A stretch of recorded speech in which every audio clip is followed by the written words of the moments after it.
Salut, salut! Bon alors là je suis bien perchée, hein.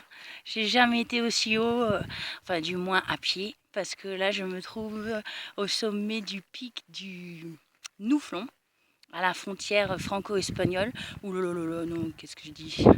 Franco-catalane, et du coup c'est à 2860 mètres d'altitude, et donc c'est spectaculaire.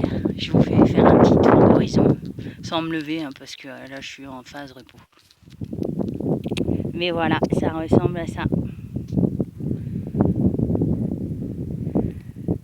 Tout ça, tout ça, tout ça, tout ça.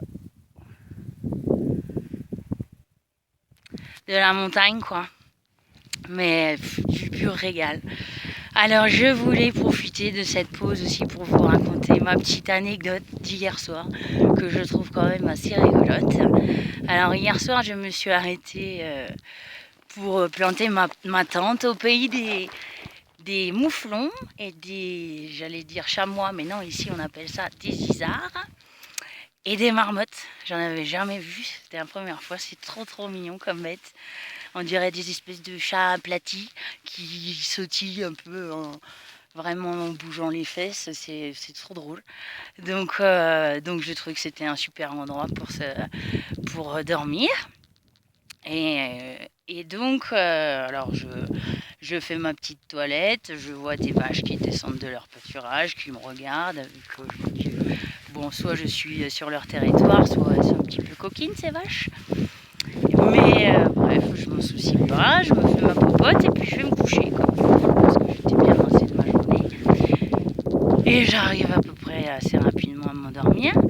Et là, à un moment, je me fais réveiller par un truc du bruit juste autour de ma tente, là, comme un gros museau qui autour, mais vraiment juste à côté. Je flippais qu'elle me chope les chaussures. Je sais bien que les vaches, ça mange pas de l'herbe, donc c'est pas bonne chose, surtout pour les chaussures. Vu l'odeur, ça doit pas attirer. Enfin bref, mais je faisais quand même pas la maline.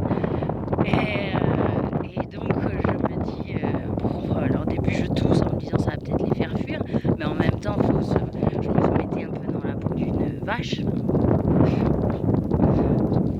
entre parenthèses quand même, mais de me dire que c'est vrai que pour elles, une tente sarcophage au milieu de leur pâturage, ça doit apparaître à peu près comme nous si on voyait un ovni dans un pré, enfin je sais pas. Donc forcément ça attire leur curiosité. Et donc je me dis bon bah je bouge pas, j'attends. Le seul risque que j'avais en gros c'est qu'elle trébuche et qu'elle tombe sur la tente. Ouais bon, il y avait quand même peu de chances que ça arrive. Et puis je me suis dit bon ça serait quand même une belle mort. Parce que original, hein. Et, euh, et en fait, non, je commençais à flipper pour le lendemain matin. Par contre, quand j'allais me lever, sortir de ma tente, et ça se trouve que j'allais avoir 20, 30 vaches autour de moi, encore en train de roupiller, qui là seraient peut-être un peu surprises et peut-être pas forcément de bonne humeur. Mais donc voilà, c'était la petite anecdote. Bon, bah, faut vous dire que je passe beaucoup de temps seule.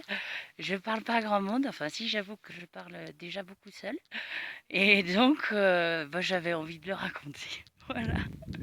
J'espère que vous allez très bien tous. Moi, ça va super, à part que voilà, l'ivresse de l'altitude m'a complètement atteinte. Ça va bien. Allez, je vous embrasse tous très fort.